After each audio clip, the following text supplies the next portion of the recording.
My name is John Beverley. I'm assistant professor at the University of Buffalo and vice president of the National Center for Ontological Research, as well as affiliate faculty of the Institute of Artificial Intelligence and Data Science, and CEO of Acacia Knowledge Solutions. Today I'm going to be talking to you about ontology engineering as a trade craft. I'm going to do it in 4 steps. First, I'm going to tell you, the importance of the journey, not the destination. I'm going to describe axes of interoperability, as you'll come to understand, information quality, as well as engineering as a trade craft, which is where I'll leave us off to kind of give you a characterization of where we're going to go in more detail. Though I want to point out that last year, so this is 2025 currently, last year I posed a question to the ontology engineering community, and I did not get a satisfying result. The question was just this: what distinguishes ontology engineering from nearby disciplines? I suspect if you are in the field, this is a question that has occurred to you. I suspect if you are not in the field, it is a question that has occurred to you. For example, if you are some data scientist or data modeler, conceptual engineer, taxonomist, you may be wondering what exactly is it that ontology engineers do that's different from what we do. On the other hand, if you are an ontology engineer, you may look around and say, if you are reflective, wonder why what we're doing is different from everybody nearby.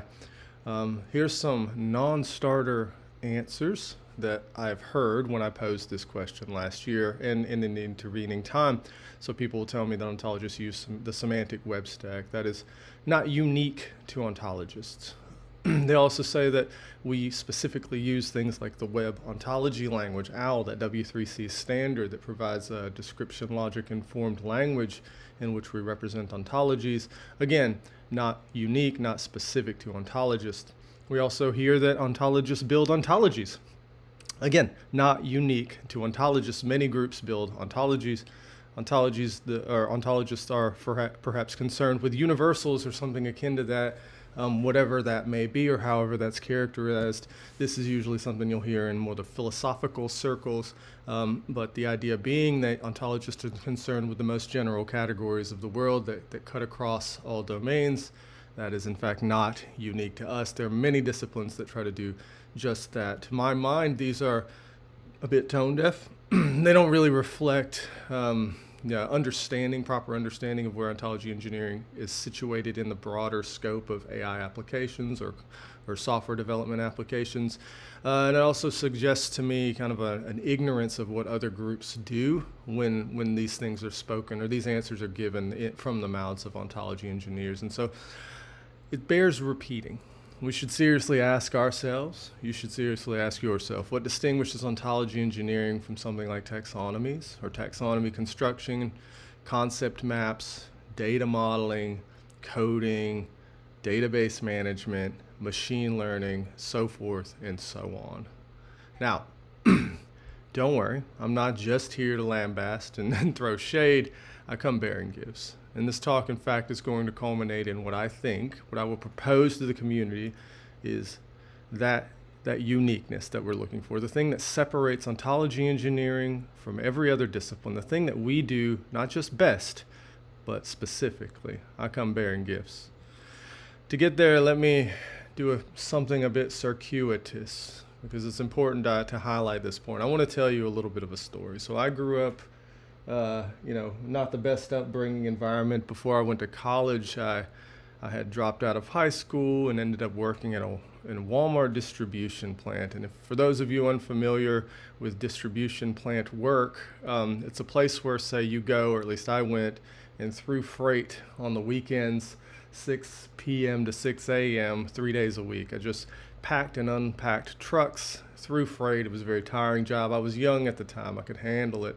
I don't know if I could do it today, but more importantly is this room. This room is where I had my breaks with people in the plant. This is where we would go and talk. We would never talk about work. We were always talking about other things, because why would you? Throwing freight is hard. Most importantly for this, I learned a really important lesson in this room, and I'll share with you here. So my first day, I came in and I saw a bunch of people sitting around. And they were lifers, you might say. They'd been around for a while. They'd been in the community in this distribution plant for a bit, and they they were sitting around, and every so often one of them would say a number, like 2, 3. And everybody would laugh every time a number came up. And I was very confused. So I leaned over one day to one of my growing buddies, and I asked, what's going on here? Why are you guys laughing at numbers?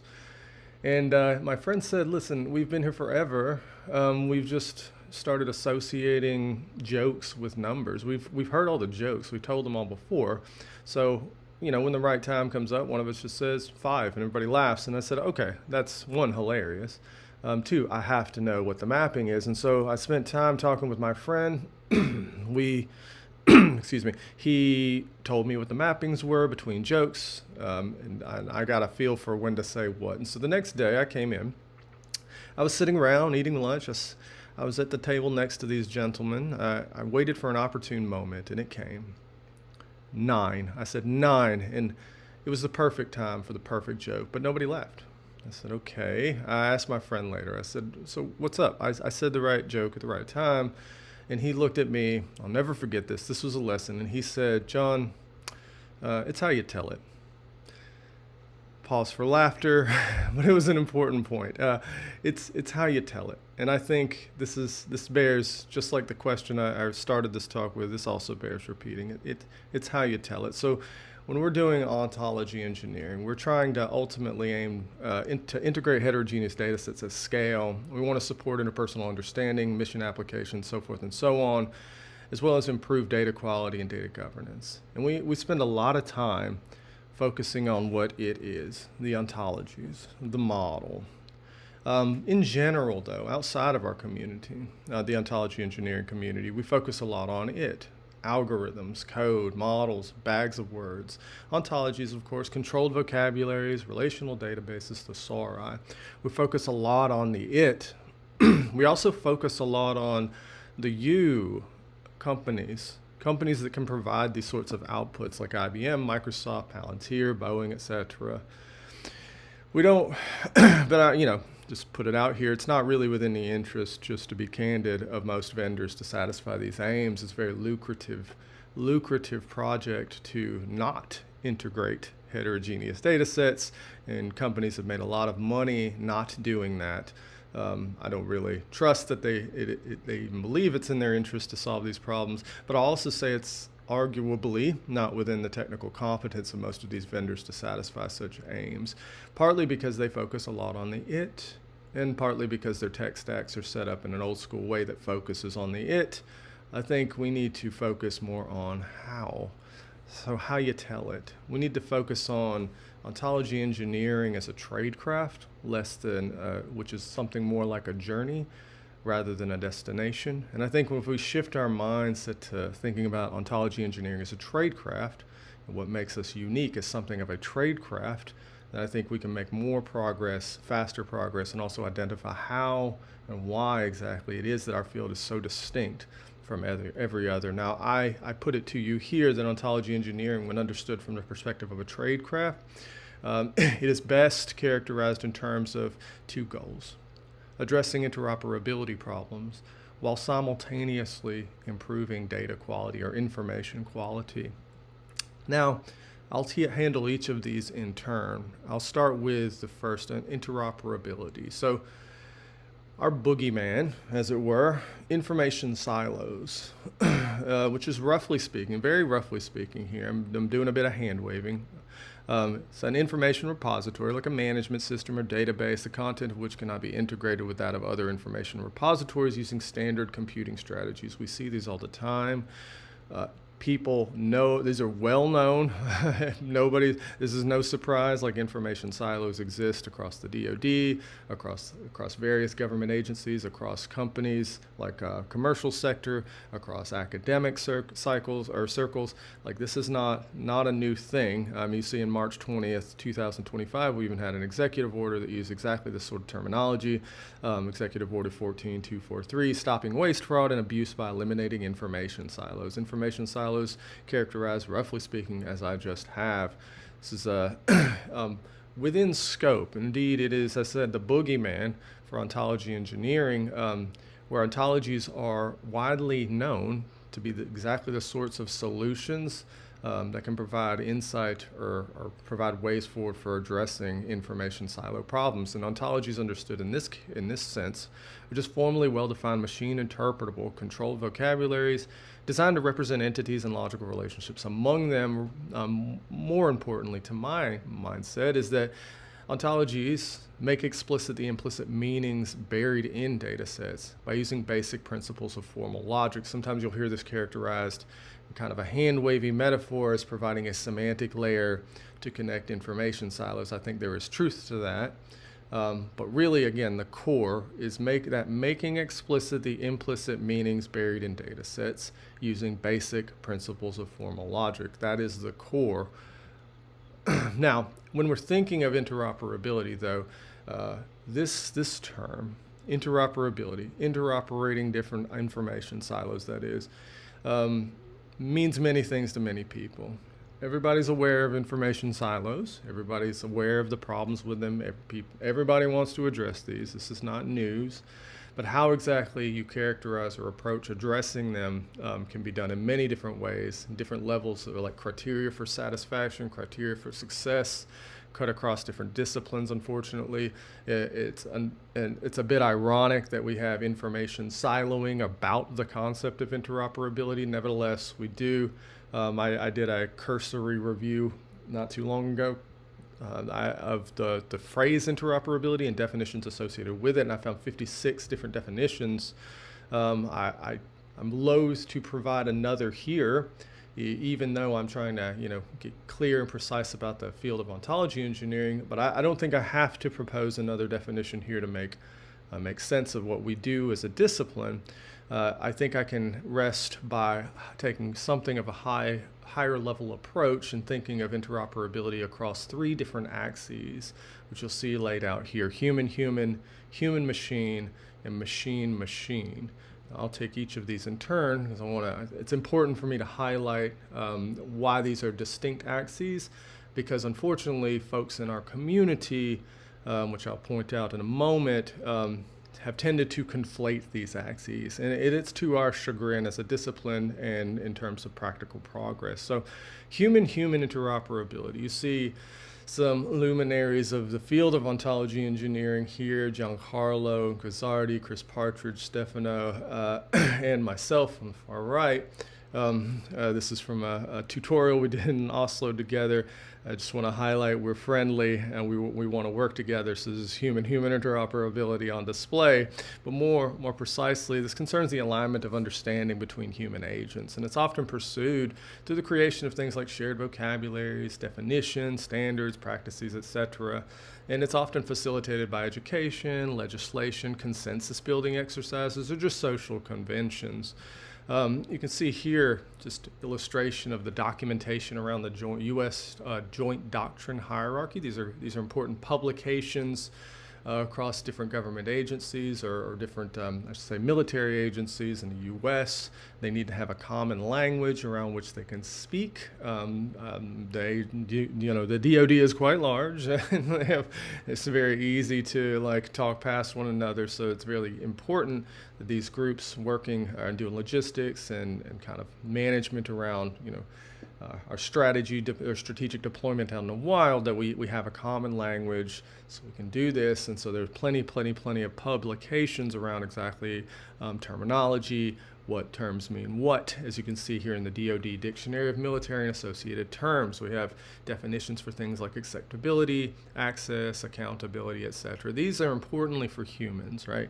This is a dictionary. It's for people to understand when they're not talking to one another, what terms mean that might otherwise be used widely differently across different groups. So access is a great example. What exactly does access mean? Roughly speaking, I suspect you have an idea, but it may mean something very, very different in the mouths of someone else, and those differences can become very important in cases of emergency or when you're being deployed and have to coordinate limited resources in a battlefield. And so it's really important to know exactly, as precisely as you can as a human, what access means in such circumstances. Hence the joint publication, hence the DoD Dictionary of Military and Associated Terms. Now, a central conceit of human-human interoperability as I said, is the alignment of understanding between human agents, and it's often pursued through the creation of these vocabularies. But really, like, underlying this is that any two speakers of a given natural language share some underlying formal structure. So all of the preceding comments about understanding and alignment and creation of vocabularies depends on this central conceit. Any two speakers of a given natural language share some underlying formal structure. And this is the sort of structure that can be identified. And I put it to you that this is the sort of structure that ontology engineers, when they're engaged in this axis, are seeking. You can see we pursue this when we're eliciting knowledge from domain experts, which may involve extracting key terms or formulating competency questions or evaluating domain-specific terminology generated by those experts. When we engage in exercises to, like, uncover information about a given domain, I mean, this is exactly the sort of, like, interoperability we're trying to address or seek. So, like, I, for example, am not a virologist, but if I'm building an ontology about viruses, I certainly need to talk to subject matter experts about their domain. They know more than I do. I'm just trying to describe the domain. They know the information. I need to understand that information so I can build an ontology about it. And I need to do this across experts too. Sometimes I need to engage with them, build consensus across different terminologies, some of which may be more contestable than others. Researchers might not all agree whether viruses are alive. In fact, they don't. Some don't think it matters. Some do, even if they all agree on, like, the viral genome for various species. And so some can be more contentious than others. And this is exactly the sort of stuff that we may, as ontology engineers, need to uncover, highlight, and represent. Now, ontology engineers are not alone pursuing this axis. As I said, people build dictionaries, thesauri, taxonomies, and there's Wikipedia over here, as well as Wikidata. These are again human-human interoperability efforts. This axis too has its own success conditions, and it can be measured by the clarity achieved among and across stakeholders. For example, like through the resolution of verbal ambiguities. You say bank, you mean a financial institute. I say bank, I mean something near a river, like the area next to a river. Certainly, resolving that verbal ambiguity is an important thing that can be pursued and resolved even through human-human interaction. That would be success across this axis. Consensus around such things is important. It's an admirable goal, and one that we often pursue. And you can see here, ask 3 economists to define GDP, and you may receive 3 different answers. Getting clear on what exactly economists mean when we're trying to model anything in the field of economics is a very important thing to do, very important and, again, worthwhile pursuit. Now, this is distinct from, this human-human interoperability axis is distinct from human-machine interoperability. So this is the capability of computational systems to interpret and act upon human understandable descriptions of the world. And then promoting this requires translating that domain knowledge that we've uncovered through human-human interoperability strategies into formal representations that machines can reason over or leverage. For example, in implementations of ontologies, we'll see this encoded in, like, the web ontology language, OWL, and you also see, like, formal logic and logical models. Data models have their own standards and so forth and so on. This is that encoding piece. And you can see here, again, it was pulling from that DoD dictionary. On the left, you see some example definitions like operation, space control, space support, and on the right, you see a representation of a taxonomy. The implication here is that this taxonomy is written in an encoding that reflects logical structure embedded in that you could pull out, extract from the textual definitions. And as long as you've used a language, that is machine interpretable, like the web ontology language, this is exactly the sort of hooks, like formal hooks, that machines can leverage when they're trying to draw in inferences for us, so that we don't have to do it in our heads as we would if we were just looking at the textual definitions. So on the left, you see for humans, on the right, representation, or at least implying there's something here for machines, this encoding that are easier for machines to interpret, easier for machines to use.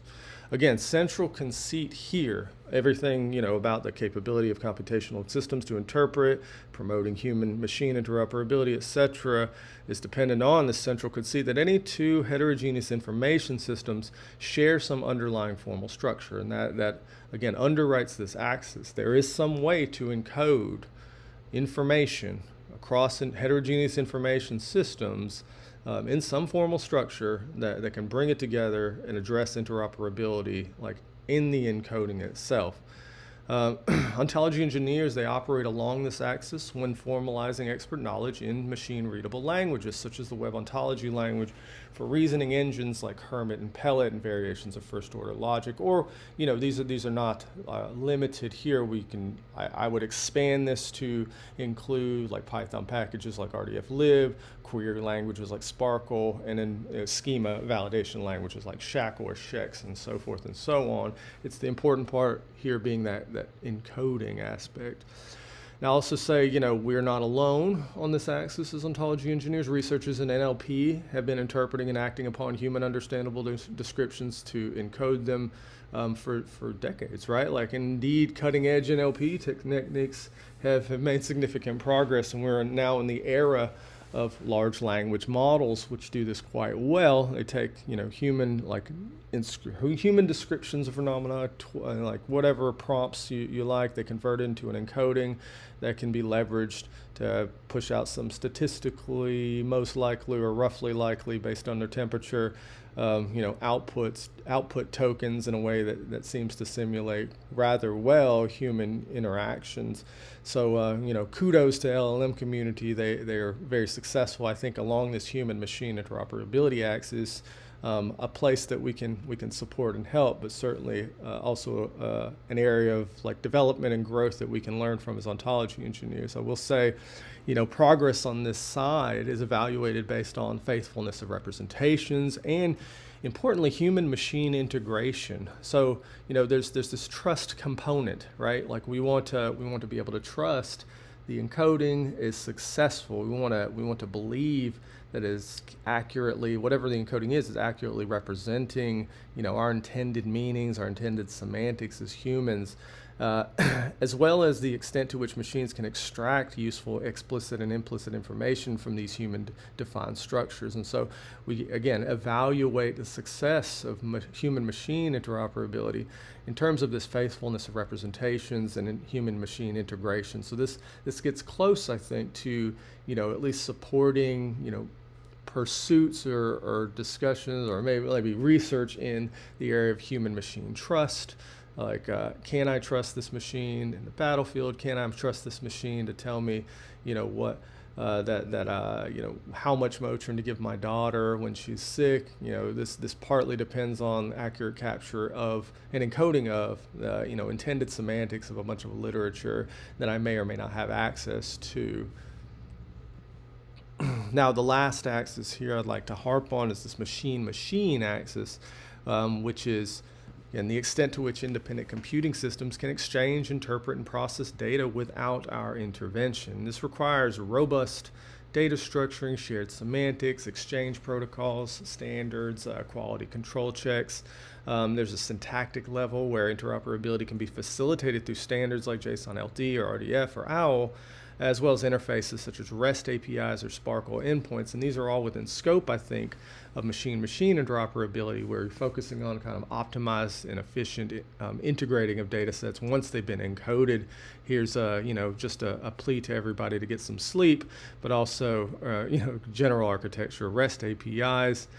Central conceit being along this axis being that any two heterogeneous information encodings share some underlying formal structure, and this can be accessed in somewhat of a common way. And I think, underlying throughout these axes, this formal structure reference here is there's some logic. There's some underlying formal representation, whether it's human-human interoperability, human-machine interoperability, or machine-machine, that we can identify, we can locate, we can represent rigorously and carefully as ontology engineers. And so what connects these axes is this belief, this generalized, I think, conceit that heterogeneity can be addressed through some formal representations underlying everything. So whether it's humans to machines or machines to machine, there's some formal representation underlying it all. And we are discoverers as ontology engineers. We seek this out, we look for it, we need to identify it, we're trained to identify it. We're always exploring the space to identify what those common patterns are, what those common formal structures are, so that we can represent it as carefully, rigorously as possible, and then feed it to machines so that we don't have to do it in our heads. Now, continuing on this axis is the success conditions for the machine-machine. And this can take many different forms, such as syntactic coherence, like data formats or structure compatibility, or semantic alignment, which can be characterized in many automated ways, as well as computational feasibility, so like automated reasoning and querying across distinct data sets locally or over web protocols. I'm sure everybody's familiar with having massive triple stores and trying to reason over them, integrating new triple stores, or maybe integrating some federated querying across them. It can be quite infeasible on occasion, and so various strategies emerge for how to address this. This sort of interoperability challenge, I think, exists along the machine-machine axis. Now, I mentioned at the beginning that it's worth highlighting these three axes because ontology engineers tend to conflate them and often conflate the success conditions, which is to our chagrin. So it's common to hear of ontology engineers both eliciting knowledge from domain experts and trying to teach experts to build ontologies. I've been in numerous talks, numerous calls, numerous meetings where I've witnessed some subject matter expert coming to a meeting with ontology engineers who are there to, for all intents and purposes, pick that expert's brain about the domain, where the conversation immediately devolves into the ontology engineer teaching the domain expert about ontologies. I think this conflates the human and human machine axis.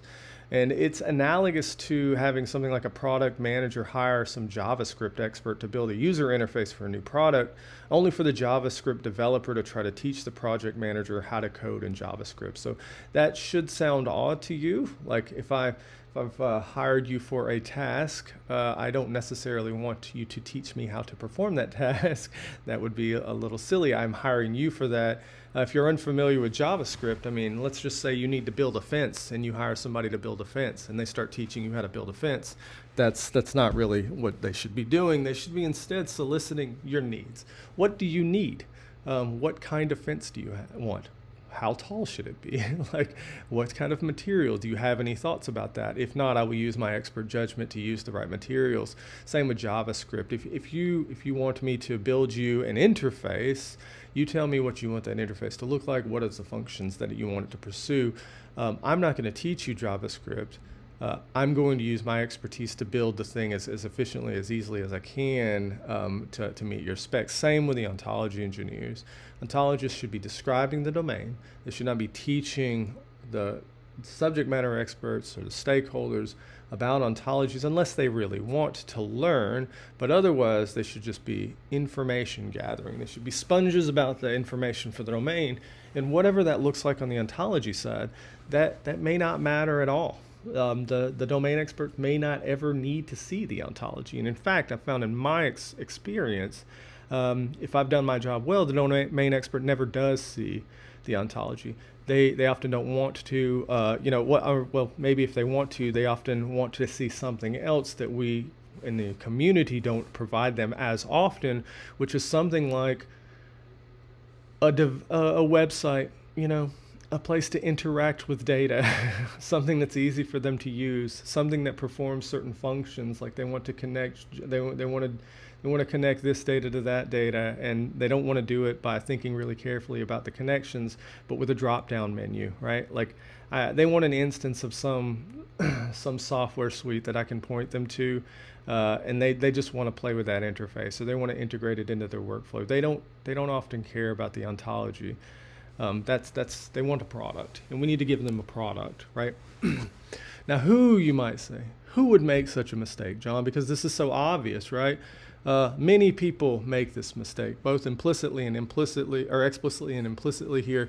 I'm just pointing to some research. Some of these papers emphasize that you should train subject matter experts into being ontologists. Now, I think traditionally there was a push to do that to kind of spread the word about ontology engineering, because if you've trained some subject matter experts in our field, and like the importance of it, then they can go, proselytize. That's fair. There's always good to get the word out, but at the same time, it's been at the detriment to actually getting products out. And I think we are, as ontology engineers, well within the software development discipline. And so we should be thinking more like that. We should be producing products that are built on ontologies as well as other technologies, and then we should be delivering that to stakeholders. And so I am very much opposed to, as like a centerpiece of our engagement, trying to train people who are outside of our expertise in that expertise. I'd rather give them what they've asked for, and then we train our ontology engineers who want to do this work, much like software developers train their software developers, and we don't, try to teach stakeholders how to become software developers unless they want to. Now, consequences of conflating such axes manifest in the tendency for ontologies and engineers to cater to subject matter expert language. And I think this too conflates human-human and human-machine axes. I'm gonna put this to you and the audience. So give me your definition, your best definition of target. Give me your best definition of facility. I suspect you think you've got it. If you have strong convictions about what a target is, what a facility is, I bet you'd be very confused or very surprised perhaps that people might disagree. But I can tell you from experience, people will disagree. Some groups think of a target as just a building, like some infrastructure, something with material parts. Other people think of a target as something that's immaterial. It could float around. It's not really bound to material. It's something that you can move around. It's more on the side of the targeter than the targeted. And so there are different characterizations of target. Same with facility. Facility means many things to many people. Again, we are at risk when conflating axes and bridging over from the human-human to human-machine to take our lead from subject matter expert language too much and use what the SMEs think is the formal structure underlying the world as like the actual formal structure that should be represented in ontologies. But I tell you this, when we're trying to represent the implicit meanings across data, heterogeneous data, it is not often the case that subject matter experts are tuned into what the implicit information can be. Now, I'm going to talk more about what that implicit information looks like, but I'm cautioning, because I've seen this again and again get in the way of ontology engineering projects, I'm cautioning against taking, as law, subject matter expert language. It's important to keep in mind, it's important to use that to inform the ontologies constructed through our tradecraft, but it does not exactly reflect the logic, the formal representations that should be in ontologies. Although, as I'm saying this, I want to be more clear about what I mean. So, as I said, ontologies should also be designed should be designed to reflect the formal structure of a given domain, and that may or may not align with domain expert language. But we can keep the domain expert language separate from the way the ontologist is representing the domain. And so we don't have to get confused or argue over certain labels with subject matter experts. If some group wants to call something we've represented in our ontology a target, and that we don't have to fight with them about that. We can have an ontologist preferred label, which is ideally the unique label that all ontologists will understand. It probably won't be just target. It will probably be something like, if it is a material or target understood as a material entity, it might be target material entity or material entity target. On the other hand, if it's something that's immaterial, which may be characterized in a different way by a different subject matter expert, it may be something like an immaterial target, right? You can use something like RDF as label to distinguish those unique labels for the ontology engineer, but then use something like SCOS pref label for the subject matter experts who want to use just target. And so there's no conflict logically there. by saying target defined as a material thing has the scos-pref label target, and also saying that target defined as an immaterial thing has the scos-pref label target. That's fine. We can distinguish them with RDFS labels and also definitions and also IRIs, and so that we can keep these things separate. And honestly, the annotations, they're not really, there's no logic there. They're just strings. They're just annotations on our structures. We can throw those decorations on however we want. We can use those pref labels as targets for code when we want to display specific labels to our users. So while we are trying to represent some formal structure of a domain, we want to be open to representing different formal structures. We don't want to get bogged down with the terminology in the structure or in that domain, and we really don't have to. Now, again, I said this is not to say that ontology engineers should never teach domain experts how to build ontologies or reflect on their language. That is absolutely not the case. We definitely should try or certainly reflect that expert language, and we certainly should, when domain experts want to know, teach them how to build ontologies if that is indeed what they want. I'm saying that we should not start there. This should not be a default or planned engagement strategy. This should be something that comes up in the interest, or if it's needed. Domain experts in a slogan are informants, not co-engineers. Now, putting this one more way, just because, again, it's such a widespread, I think, mistake when engaging with domain experts, I just want to really needle in on this. Domain expertise should be treated if I have my druthers, as a species of defeasible intuition. It's just to say, if it's important to keep in mind, but if ontologists stick closely to that domain expert description, we don't really owe an explanation. But if we deviate, we must explain. And how do we do this? We do this by deriving representations of domain expert speech from our ontological structures. And this is a burden that ontology engineers must meet. So I said the way we characterize the implicit structure of a given domain may or may not line up with how subject matter experts understand the domain. And that's fine, because we're doing something a little deeper. We're trying to represent things a little deeper than domain experts typically do. As long as we can derive the way in which domain experts speak about the domain, that's fine. Because if we're deviating from the way they understand the domain, using some like fundamental logic or something, fundamental formal representation, as long as we can derive from our representation the way they talk, whether it be with annotations or indeed with logical structures, that's fine. And I think that's a burden that we bear. We owe some explanation. I think in the form of like derivation from representations, we owe some explanation for subject matter deviance, or at least from subject matter expert language deviance.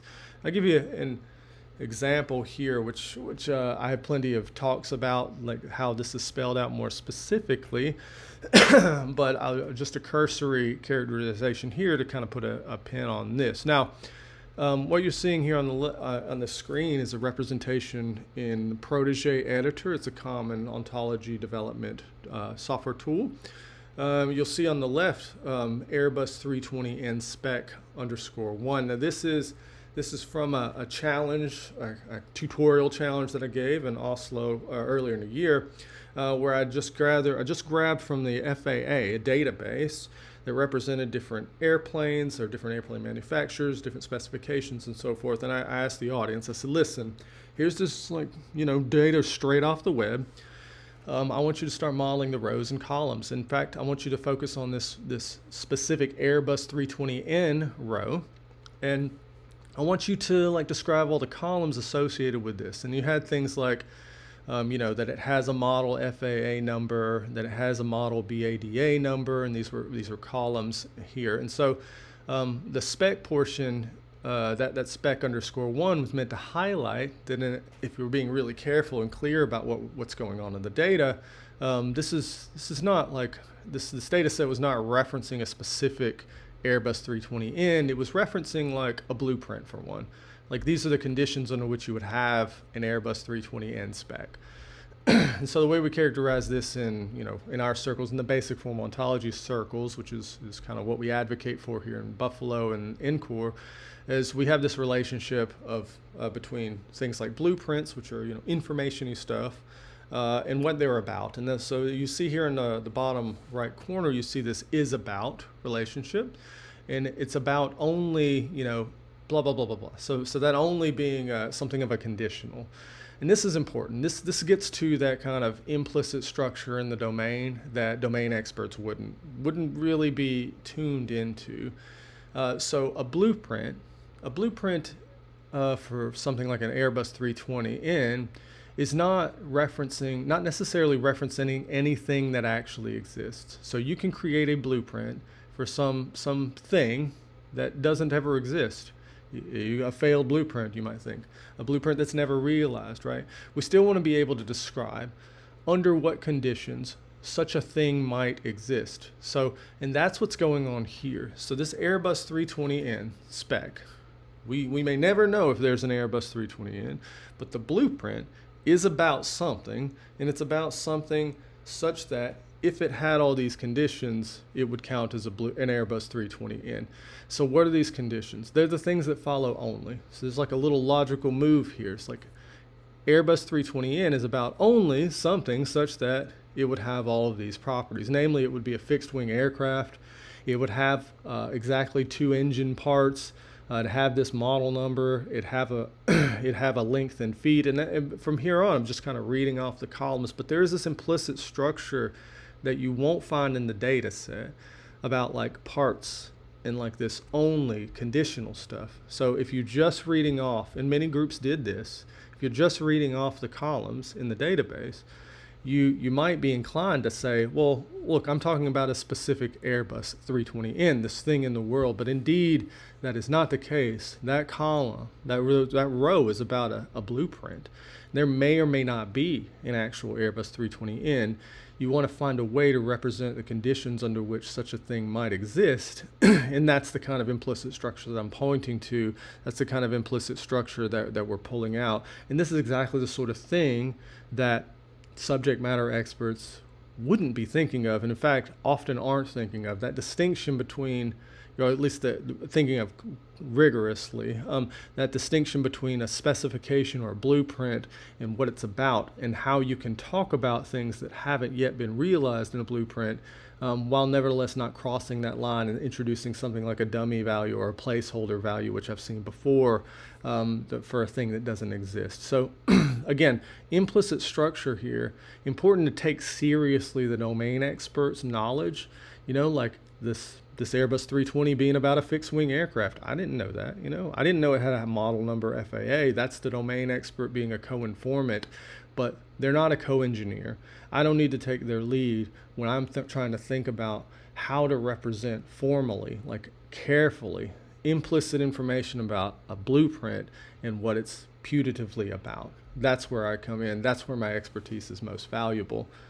Now, that's all on the interoperability side. And recall, I know I've covered a bit of ground here, but there are two central pillars to ontology engineering as a tradecraft. One is interoperability. It's 3 axes that we pursue, independently. They have independent success criteria. And it's very important for us to keep those distinct so that we know when we're successful and when we're not. But also there is information quality as another pillar. And these two things hold up ontology engineering. So ontology engineering is a discipline focused on strategies that simultaneously address information silos and improve information quality. And what is that? It's fitness of information for its intended use. It's often pursued without reflection on how, interoperability is often pursued without reflection on how information quality will or may be impacted in applications, and information quality is often pursued without reflection on how interoperability will be obtained. This happens again and again. These pillars definitely come apart. They often come apart.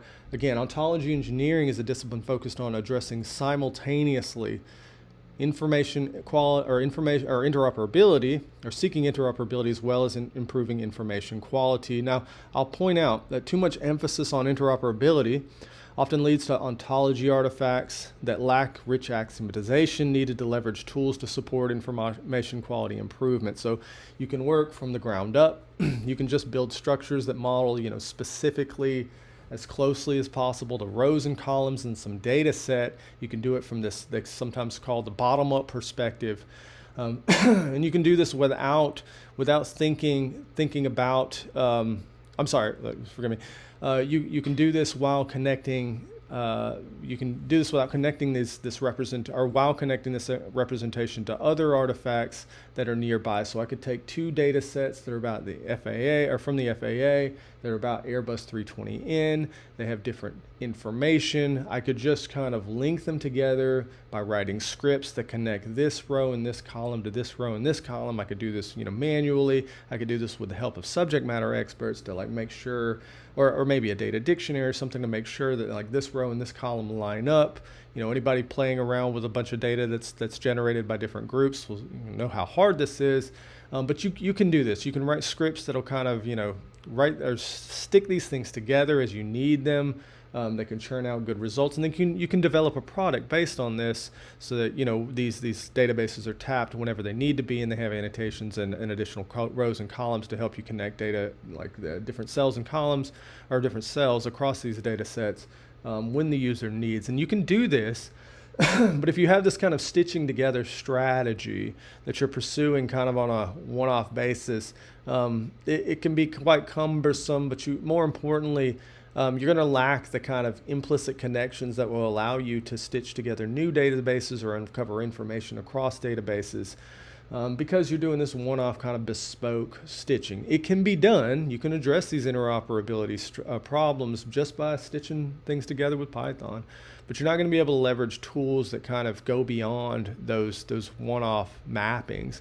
On the other hand, too much emphasis on information quality results in information silos. And this is what I was referencing a minute ago mistakenly when I got these backwards, which is if you are modeling from the bottom up, if you're just focusing on mapping the database, like a database with rows and columns directly into some RDF or OWL format, then you might be doing really well with representing information quality, like cleaning the data. You're focused really on the data. You can see where there are gaps and inconsistencies and whatnot because you're focusing so closely on it, and you're kind of using OWL language like that to identify gaps there. You can use reasoners, like if you have it in RDF or OWL or something like that, to identify inconsistencies in the data once you've mapped it over so cleanly. But unfortunately, this just results in more siloing, right? Just because you've created or taken a database and you've modeled it in RDF or OWL, it doesn't mean you've addressed the information silo problem. If you've not done it according to any standards, if you've not done it following best practices, if you've not, as I'll argue in a minute, done it by leveraging something of an overarching upper level structure, you're just going to create another silo. And we see this over and over again. It's important to have a common semantics, a recipe that can be used again and again and again, so that when you're doing this kind of close to the chest modeling at the database level from the bottom up, there's some common semantics you can trust that will allow you to leverage compute or resources in common or computing systems to promote interoperability and integrate things together. So again, for example, if we just try to resolve, and this is on that first point, if we try to resolve interoperability challenges by simply stitching together heterogeneous databases using Python on a case-by-case basis, we might achieve short-term connectivity, but we do so at the risk of making it more difficult to leverage computational strategies for improving data quality downstream. And I think this happens. I think Palantir is an example of how this happens. Go research, go find. There's well-known papers, research articles on exactly this problem that this company has exhibited. They do a lot of stitching together. They hire Python developers to do that stitching. If you go look at for their ontology job description, it is Python developers. The skill set is just, do you know how to code? And don't get me wrong, I have a lot of respect for the work that they do. I really do. They've done some very impressive things. I'm not, opposed to the successes that they've achieved. And I think they hire really, really clever people, smarter than I am most often, I'll be the first to admit, and they're doing some really cool cutting edge work. So I'm not trying to throw them under the bus. I'm pointing here though, this is exactly the sort of company that is, very good at addressing interoperability problems. But they set themselves up to do their tech stack in a way that doesn't allow for them to leverage these bespoke mappings that are developed on a case-by-case basis in a way to improve data quality or information quality downstream. And so they end up in a bit of a bottleneck where they have to kind of uncover or think through or infer information about these bespoke mappings on their own manually or in consultation with a subject matter expert, which, is a great business model if you need to continue engagement with SMEs and getting paid for it. But I think there's a better way, and the way that we pursue what we pursue in ontology engineering circles is slightly different. It sets us up in a way that we can improve information quality while also addressing interoperability challenges. So on the other hand, if you are stitching together databases from the ground up, and excuse me, if we aim to ensure consistency and completeness and reliability across such loosely connected data sources, we will find ourselves needing to stitch together more and more data sets, rechecking and updating our previous stitching because we don't have a common semantics that connects them. We'll be praying that this patchwork quilt stays together long enough to support our applications. This is not new. This is not a new problem. This has been a problem since the heyday of the semantic web. Everybody wants to build their own thing, and they think they're building it, and everybody's going to adopt it. I'll tell you right now, if you're building something according to a database, I don't care if you put in an OWL or RDF or whatever, and you think, why would nobody use this? There are many reasons why nobody would use it. You probably need to be conversing and building according to broader strategies that people have identified, which I can talk about next. Best practices. We pursue interoperability and information quality simultaneously. If we adopt common best practices in our community, many of which are shared with software development. Like, I think often we think in our ontology engineering communities that what we do is so special in a hand-wavy, vague sense. In fact, I think a lot of what we do is actually just software development best practices, and we don't talk about it that way. I do think, as I said, there's something unique about our discipline, and I'm going to get there, don't worry. If you're holding out hope, we're almost there. But but a lot of what we do is not unique. A lot of what we do, and in fact, we should be happy about that, because there are communities that have worked for years developing best practices of software development, and we should just use what they're doing if it works, and I think it does work. A lot of what they do does work. So, for example, excuse me, we use top-level ontologies in ontology engineering. I know you will hear people dispute and argue about what we're doing and say we don't need top-level ontologies. Indeed, we don't need to modularize our ontologies, stuff like that, and so forth and so on. But I'll tell you right now, those people are wrong. And I'm talking to you. If you are out there and you're thinking, we don't need top-level ontologies, it's too cumbersome, it gets in the way, we don't know how to represent things on the ground like that are continuous in occurrence, like it's too hard for me to understand, you're just doing something different. You're not engaging in ontology engineering best practices. You're doing something different, and the 30 years is enough evidence for me that you will fail. So you can go fail if you want. We're going to follow best practices here, and we're not alone. Like there are various communities, like the Open Biological and Biomedical Foundry, the Industrial Ontologies Foundry, the DoD-IC Foundry, this is the Department of Defense and Intelligence Community Foundries. These groups have gotten together and they've said, listen, if we just go off and build ontologies as we want, without any kind of common structure or common guidance, we're going to get a bunch of silos, and we're not going to be able to leverage our research or resources to improve information quality. And so these groups get together in like biology and biomedical and medicine fields, or in like supply chain manufacturing, in like targeting and whatnot, and they agree on some common principles around which they align. Scope and context, like representations. Modularization, you see as number 6 for the Foundry, or for the industrial ontologies Foundry, as well as textual definitions so that folks know what the terms in our ontologies mean. That's that human-human side. Among all of these is the adoption of a top-level ontology. And here you're looking at a display of the basic formal ontology. It is very abstract. As you see, it has things like continuant, occurrent. Continuants are things that exist in time. Occurrents are things that exist over time. This is fundamental distinction. Probably too heady and too philosophical. That's fine. We get down to a little closer to the domain with things like material entities, things that have matter as parts, temporal instance, moments in time, and so forth and so on. But this is, roughly speaking, supposed to be a high-level architecture, broad, high-level architecture that represents some fundamental formal structure that I think gets really close to that formal structure that we're looking for across the axis of interoperability that connects heterogeneous data sets, ways people speak, and different encodings. And you can represent all of this by following just, at a high level with basic formal ontology, because basic formal ontology is designed to help distinguish formal ambiguities so that we don't have to run into mistakes about confusing what this data set means with that data set.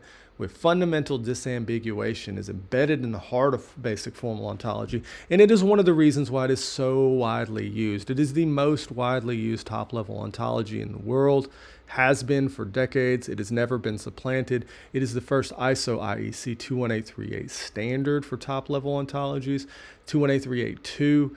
It is the DoD-IC enterprise baseline standard. It is the JESIC standard. It is also mandated for use across the DoD and the IC for ontology development, as you see here in the upper right corner from this memo that came out a couple of years ago. So it is used by over 700 projects worldwide. Again, the most widely used ontology, top-level ontology in the world, and it's growing daily. So there's some fundamental convictions here that I think match over to software development best practices, and I've kind of hit on a few of them, but they're worth belaboring here. Realism is at its core. So ontologies are specifications of some fundamental structure of the world. That is what realism means in the basic form ontology community. That is what I think we should be pursuing as ontology engineers, generally speaking. So whether you're a basic form ontology adherent or not, I think you should be aimed at. I think our discipline is aimed at representing the fundamental structure of the world. Now this, you'll see other characterizations of ontologies, things like conceptualism or pragmatism. Conceptualism being ontologies should be just representing our concepts about the world, or pragmatism, ontologies should be representing whatever you think you need. I think those are fine things to represent. Concepts are fine to represent. The way we understand the world is fine to represent. What we need is absolutely important to represent. But realism, as I'm characterizing here, encompasses both. So the fundamental structure of the world, you can derive the way we think about the world from that, because we are parts of the world. My view on the screen that I'm looking for, my perspective, is ultimately dependent on the fundamental structure of the world. There's no deviation. I am part of the world, and the way I want to model things, the way I see my needs characterized in terms of representations, that is also part of the world. So realism is, at base, representing everything, and that's what we need to focus on. We do this by representing at base a fundamental structure of the world. But as I said earlier, when I was just talking about the difference between subject matter experts as co-investigators and co-engineers, we can derive the concepts. We can derive what we need to represent from that fundamental structure of the world, and I think that is the burden that we bear. You will find realism here, underwriting not just ontologies, but logical models and formal specifications and mathematics. I think many people are trying to represent the fundamental structure of the world. I don't think this is unique to ontologists, but I think this is something that we should champion, acknowledge, and rally around. And it has been born traditionally out of the basic formal ontology community. We also adopt, in the heart of basic formal ontology, a systematic approach to modularization and extension. We call this hub and spoke. This is this terminology is borrowed straight out of software development. And BFO advocates, Basic Form Ontology advocates for such a strategy where ontology hubs are designed to serve as foundations from which more specific ontologies, spokes, extend. And you can see some representation here. You see BFO, despite it being the big sun in this around which other ontologies orbit. You see it's quite small, but it is an ontology that more specific extension ontologies like the Industrial Ontology Foundation core or Foundry core import. So IOF core, with its representations for like manufacturing processes and whatnot, it depends on the core vocabulary provided by BFO. So does the Common Core ontologies, that CCO there. So downstream you see this supply chain ontology that imports the IOF core, that imports BFO. So there's like a dependency chain all the way up to the mothership BFO. And this is what we mean. They're modularized ontologies, like small suites of ontologies or just single ontologies that represent specific domains that themselves have extensions from. They all depend on this core vocabulary, and you can create more specific extensions as you move down closer and closer to the domain. Again, so I don't think this is anything new. This is just standard software development practice. Top-level ontologies like BFO are analogous to languages like Python, while extensions are analogous to libraries which extend such programming languages like NumPy or Pandas. Like, it's more sustainable to use an extension of Python when needed rather than build a library or a language from scratch. If I want to engage with data frames, I don't want to go build my own library. I don't want to build my own language. I'd rather just use Python and Pandas. Same with BFO. We have over 700 users in the open space. There's so much content to pull from. BFO is a great starting point. Just leverage the extensions and save yourself from work downstream. Now, BFO provides a semantically rich environment for integrating data, but it's small by design. And this flexibility is a double-edged sword. And sometimes I hear people talk about this. Again, this is why I want to highlight the kind of extension aspect, because we do have this modularization strategy, and any top-level ontology structure, whether it's BFO or otherwise, adopts such a modularization and extension strategy, whether hub and spoke or something else. And that's fine. That's fine. It is high level, but we need that kind of top level structure to start with. And you naysayers can just deal with it because we have to have it. You're not going to get it if you start from the bottom up. You're just not. If you start from the bottom up and start modeling and hope that you're going to end up in the same place as some other group starting from the bottom up, there's 30 years of evidence suggesting that's not going to happen. So you might as well start from a common semantics. Otherwise, you're just going to be building your own upper level ontology ultimately anyway, and you're just going to be a lone voice in the wilderness with your suite. Wish you wouldn't do that. Come on, join the family. So ontologies are designed using when they're designed using a top level ontology strategy and a way for extending modules while preserving semantics that can be leveraged for exploration, discovery, prediction, and analysis of enriched data using a standard semantic web stack. You've got a common language that you can use Sparkle against, some graphs that you can run reasoning over, and you don't have to run reasoning over the whole graph. I know some people will get upset or concerned and be like, why should I use top-level ontology? It just kind of weighs down my system, and I have to represent all this stuff in a graph, and I'm really curious about the way Coke cans are manufactured or something. I don't care about whether they exist in time or over time. Why do I have to put all this stuff? It's going to bog down my system. It's going to bog down my reasoner. To me, that's just... It's silly because you don't have to run a reasoner over the whole graph if you don't want to. This is just configuration management. You want to run targeted reasoning, run targeted reasoning. But if you ever need to run over the whole suite, if you ever need to uncover, if it's ever important to you, or more importantly, I think, to other groups that might need to use your data set, if it's ever important whether that Coke can exist in time versus over time, wouldn't it be great?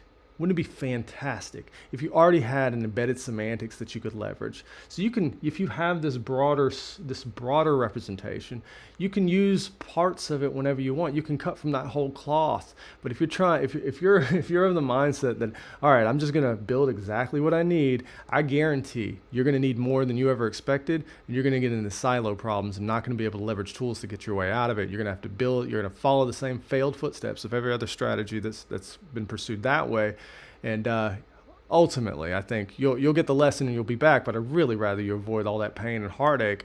Just come use a top-level ontology and then handle when you need to do reasoning or handle when you need to do targeting querying as a configuration management problem rather than a, oh my gosh, this graph is too big problem. So that said, I want to highlight one of the analogy that I think just most clearly connects interoperability challenges with this data quality or information quality addressing.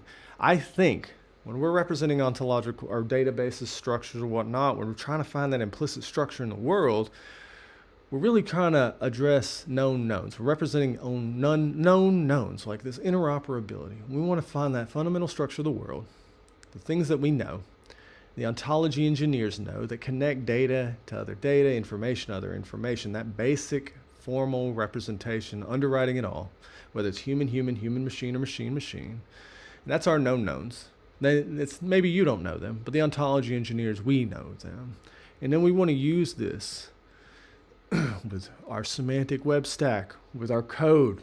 We want to use these structures to uncover implicit information in that data that we didn't know we knew. Right? We want to bridge these gaps. We want to take that known stuff and use tooling to find known unknowns and unknown knowns, because we're not going to be able to minimize, or we're not going to be able to get rid of that unknown space. But we don't know most of the time whether we're in the known unknown space or the unknown known space or the known unknown space. And so we want to minimize our epistemic situation. Like we want to minimize that lower right quadrant, and we want to use tooling to do that. And this basic software engineering best practices can help us get there in the ontology community and help us minimize that space as long as we're following them. Now, that said, if you're following along, interoperability pursued leveraging by a top-level ontology and its extensions as best practices isn't itself to distinguish ontology engineering as its own discipline. So far, I've prefaced this whole talk by saying I'm come bearing gifts. I come telling you exactly what it is that makes ontology engineering distinct from other disciplines. Now, so far I've talked about interoperability challenges, like our different strategies, that being a goal, like addressing information silos, as well as doing it simultaneously while we're trying to address information quality. And how do we do that? Software development best practices, distinguishing these axes carefully so that we know what our success criteria are on each one of them. But so far, I've not really told you why ontology engineering, resting on these pillars, is a distinct discipline, because everything I've said is often pursued by data modelers, conceptual engineers, so forth and so on. So what is it? What exactly is it that makes our discipline at core unique? Systematic disambiguation is the thing. Ontology engineering is a discipline concerned with systematic disambiguation. I don't want to be clear here. Disambiguate does not mean find and represent a privileged interpretation of some phenomena, some data. That's not what disambiguate means. It means finding and representing the logical space of interpretations of some or related phenomena. I don't go with subject matter experts and try to figure out, try to get them to agree on one definition of target. There is ambiguity in the field. I represent the ambiguity. I represent the logical space of ambiguity. Now, they, as experts, can help me see which one they care about. And maybe multiple experts care about multiple different meanings of whatever terms they're playing with. That's fine. I'm not a domain expert. I'm an engineer trying to describe the ambiguities in their domain. And I do this by formally disambiguating the ways they speak, what they talk about, so that I can uncover that logical space of interpretations. And I do this systematically. But before I get to the systematic part, I just want to give you some examples of the sorts of disambiguations that you get when you're leveraging an upper-level ontology or top-level ontology like basic formal ontology, as well as others. But this is one of the reasons why you want to have such a high-level ontology, so that you can represent the ambiguities or distinguish the ambiguities like that between type and instance. So these examples here are real-world examples. These are from my own experience. I once had to correct somebody to say that Algeria was an instance, not a country, not a class. So a class of things is like a grouping of instances. I suspect there are several humans listening to this talk right now, but one type, human, Homo sapien, right? But many, many instances of them. I'm an instance of that class, Homo sapien. Similarly, Algeria is an instance of the class country, but I once had to correct somebody because they represented Algeria as a class. But there are no instances of Algeria other than Algeria. And that is the kind of litmus test. A class is something that has multiple instances, like Homo sapien or country. Algeria is not. It has no instances. It is the instance. On the other hand, is information versus what it's about. So occupation codes versus the holder of an occupation, or a coordinate system versus the space it's about, or a blueprint versus the thing it might be a blueprint of. Information versus what it's about is so often conflated. People regularly make this mistake. Information about something is different from the thing it's about, putatively. And this is a common, perhaps the most common conflation that we see, and it's something that we distinguish in basic formal ontology, information versus what it's about. Also material versus immaterial things. A given river versus the site where the river used to flow. If you're an archaeologist and you're trying to find out where this river or some river used to flow back in Greece, you're not trying to find the water particles. You're not trying to find the land. You're trying to find something like a site where it was. This is not material. There's no material in common you can assume. Where was it then? That is the site that you're looking for, not a material thing, nothing that has matter as parts. Also, process versus product. I have a joke here: ontology engineering versus the ontologies produced, but baking a cake versus the product, right? Process versus product. That's an ambiguity that's very common, which we often see and we often make clear is something to distinguish as implicit information in the data. Now, these are probably obvious to you while you're listening, but I'll tell you this much, and keep this slogan at heart, close to your chest, whether you're doing ontology engineering or not. These ambiguities, we keep them clear, and they're so obvious, you will forget them. They are so obvious, you will forget to avoid them. You will see it over and over again in data. Over and over again, these things are conflated, and I don't think people are stupid. I just think these distinctions are so obvious, they are often forgotten. People just assume. But keep in mind, machines, when you're encoding this stuff, machines that are reasoning over this stuff, they don't know. They don't have that background information. So what's obvious to you is not obvious to a machine. So it's so obvious to you that you'll forget it. If you try to encode, or you don't encode this distinction, a machine doesn't know.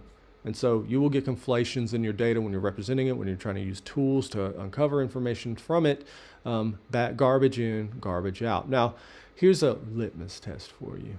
Here's a rule, like it's just straight out of philosophy. Gottlieb Leibniz: if X has a property that Y doesn't have, then X can't be identical to Y. This is something my daughter understands. It's a very basic principle, but it's a little rule of thumb. You can always leverage this. An occupation code is a string of symbols.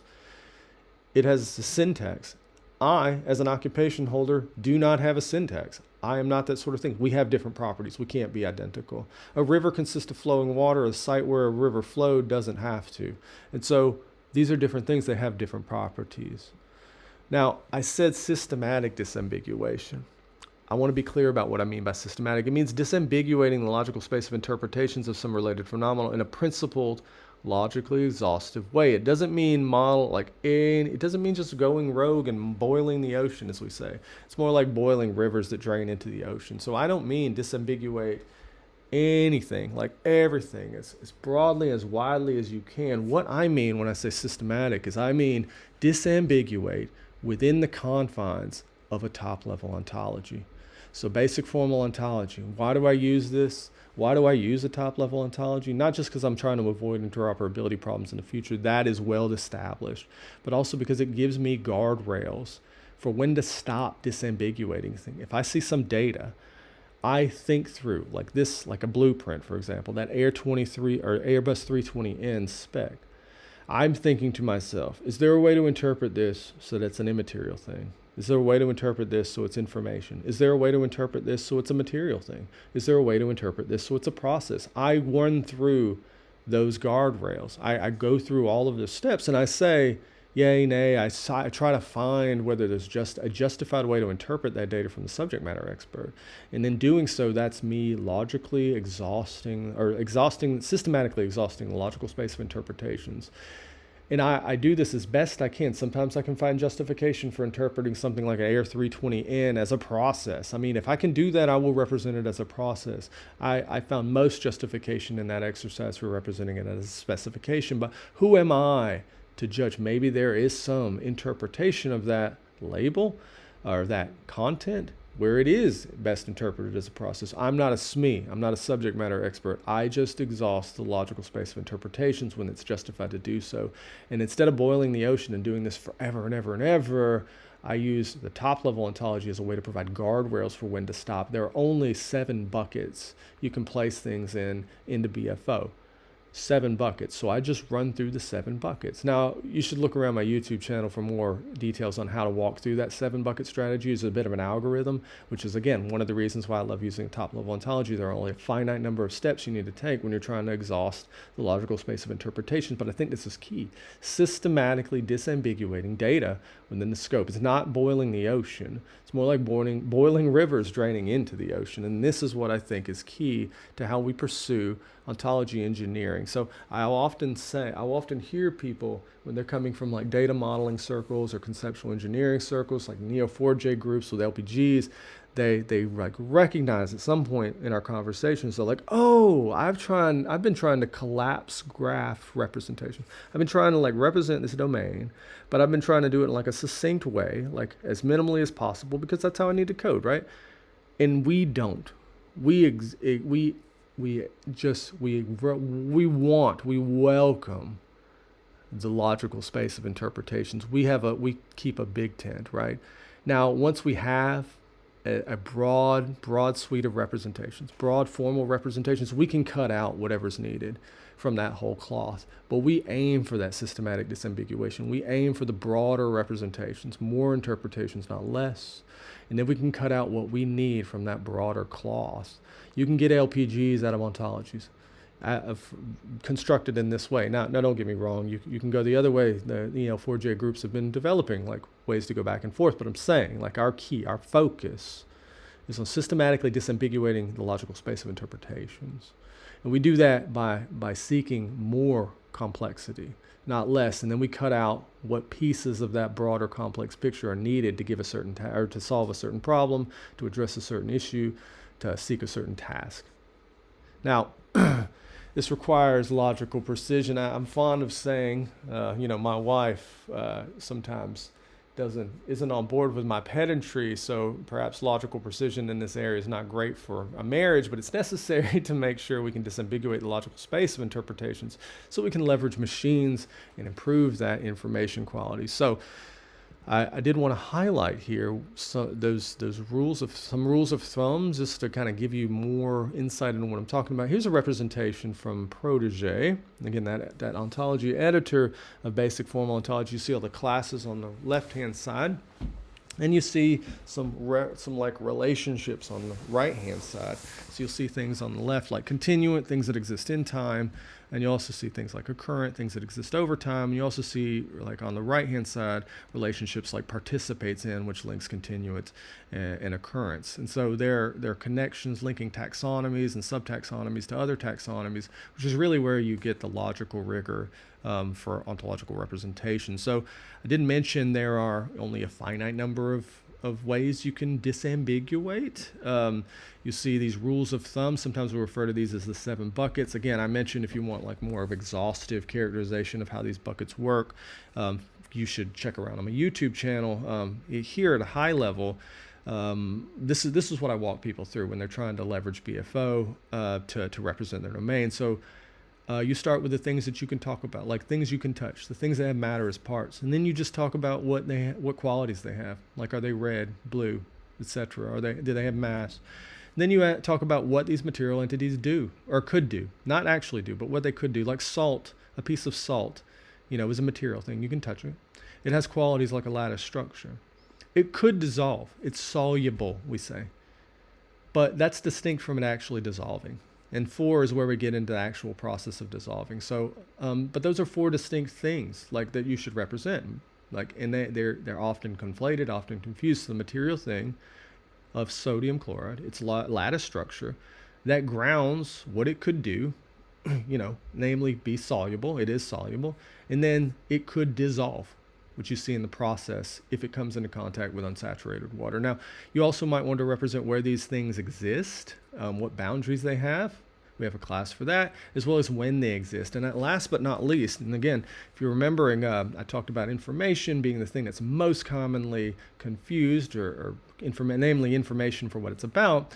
I saved that last. So 1 through 6, do that first. 7, save for last, because if not, you will confuse information with what it's about. So save that for last so you don't.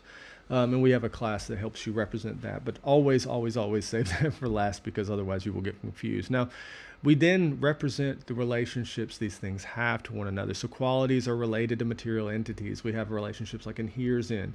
Realizable things like what a material entity could do is grounded in or inhering in the material entity itself, as well as processes relating to material entities that participates in relationship I mentioned, and so forth and so on. So again, these are linking parts of a taxonomy to another part of a taxonomy, so that we have like a firm, like very rather rich semantic architecture that in which we can sit down on top of data sets and represent implicit information that helps us keep that systematic disambiguation in focus and formally represented, so that machines can take advantage of that implicit information when engaged in various tasks that we put them to. So I say there is no other discipline that focuses on systematically disambiguating data in the manner prescribed here. This is ours. This is what makes us unique. No other discipline does this. There are many disciplines that try to represent information, but we have this broader scope. We aim for full-on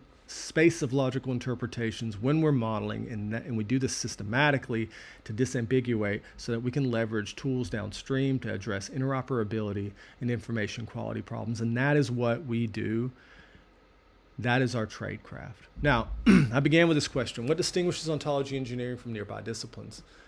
Again, in a succinct form, fight me if you want. We systematically disambiguate data to simultaneously advance interoperability and information quality. If you disagree, come fight me, because I'm training people in just this methodology. This is the Tradecraft that underwrites all of the work that we're doing in our circles to train the community and improve the quality of the training in the community. This is not a mere intellectual or academic exercise. The position has and will continue to impact training, research, and application.